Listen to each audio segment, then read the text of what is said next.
मास गलानी 10 कोटी टंकार रास्ता खाल खमारे भर्ती रास्ता दुर्दशा भोगुछंती यात्री। कोटी कोटी टंका व्यय निर्मित रास्ता किंतु निर्माण किछि मास मध्यरे उठिला गोड़ी सृष्टि होला बड़ बड़ खालकामा। निम्न मानर काम तदंत दाबी कले स्थानीय लोक।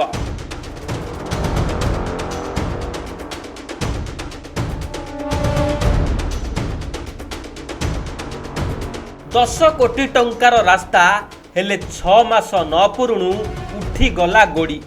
केउठी बड़ बड़ खाल खमा तो आउ केउठी जमी रही वर्षा पानी। रास्ता उपरे यातायात करने लोके भय मध्य करुछंती। छात्र छात्री दुर्दशा मध्य कहिले न सरे। पुरी जिला डेलांग स्टेशन बजार रु इंदीपुर पर्यंत प्राय 8 किलोमीटर रास्तार एभली दुरावस्था को नहीं उठिछि प्रश्न। पूर्त विभाग पक्षरु प्राय 10 कोटी टंका व्यय निर्मित एही रास्ता एबे लोकंक पाई जेमिति मरण जनता पालटिछि। डेलांग स्टेशन बजार रु इंदीपुर पर्यंत प्राय 8 किलोमीटर रास्ता कोटी कोटी टंका व्यय निर्मित एही रास्तार अवस्था एबे देखिले विश्वास करिबा कष्टकर। ढलई और पिचु रास्तार उठी जाइछि गोड़ी सृष्टि होइछि बड़ बड़ खाल खमा। असराए वर्षा हेले एही खालरे जमी रहुछि पानी। पानी तले खाल अछि कि नाही ताहा मध्य जानिबा कष्टकर होई पडुछि। एही रास्ता उपरे प्रतिदिन यातायात करंती शह शह लोक। स्कूल और कॉलेज जाउतिबा छात्र छात्री एही रास्ता हेउछि मुख्य यातायात माध्यम। वर्षा दिन रे रास्तार अवस्था आहुरी सांघातिक होई पड़िथिबारु दुर्घटना आशंका रहउछंती यात्री। रास्ता खाल डिमाई गला को असुविधा होची। साइकिल यदि पंप नथबो गला को असुविधा होची। इंदा पानी जमा हेकि रहउची। आमे गला को आ उटे गाड़ी एला को पानी हम देहरे पडुची। रास्ता गोड़ी जो सुजाउची गाड़ी बहुत असुविधा होची। केते दिन ही गेले आमे अष्टम रु आइछि। अष्टम रु भी इंदिया अछि। तेबे एठी प्रश्न उठुची कोटी कोटी टंका व्यय निर्मित रास्ता एते कम समय मध्यरे काहीकि खराब हैला।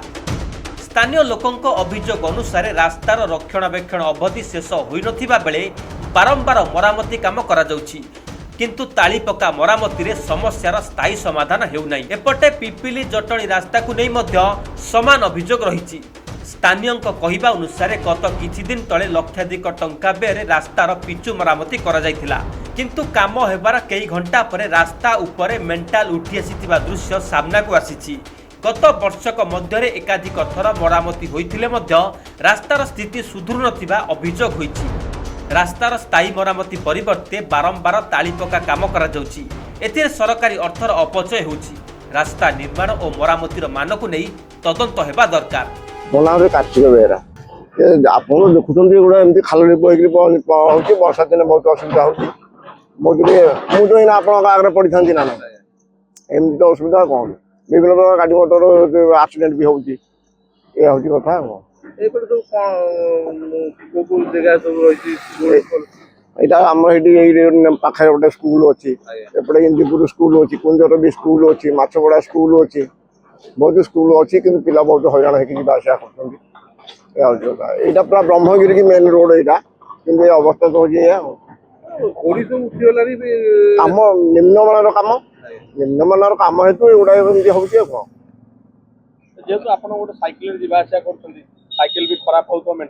आज्ञा आपन देखिले बर्तमान मुझे आपन आगे ही पड़ी पड़ी था ना टी असुविधा पड़ी था ना तेणुक कह कौन यह हूँ कथा दाबी करिवे रास्ता पे रास्ता पे दाबी हम सरकार को अनुरोध करते आपन माध्यम से रास्तार टे भल काम मरामती टे हो कौन यह कथा मो ना मनोज कुमार महासर।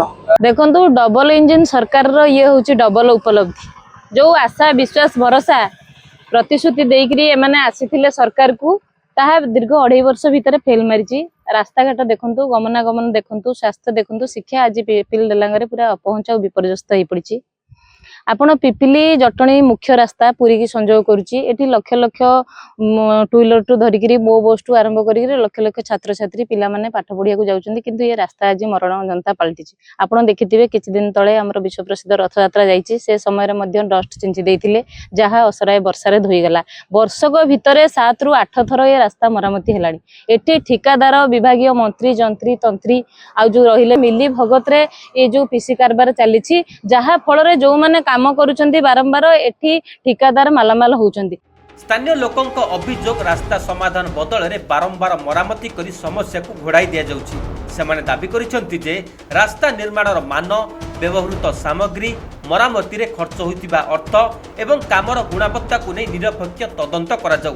तेबे एही समस्त अभियोग नहीं पूर्त विभागीय अधिकारी प्रतिक्रिया मिल पारि नाही। कोटी कोटी टंका व्यय निर्मित रास्ता किंतु निर्माण किछि मास मध्यरे उठिला गोड़ी सृष्टि होला बड़ बड़ खालकामा एबे निर्माण मान को नहीं मरामती को नहीं उठी बड़ प्रश्न। डेलांग पिपिली मुख्य रास्ता केबे यही स्थिति सुधुरुची ता देखिबाकू बाकी रहिला। पुरी जिला पिपिली जीवन जय राउतराय रिपोर्ट स्वाधिकार न्यूज।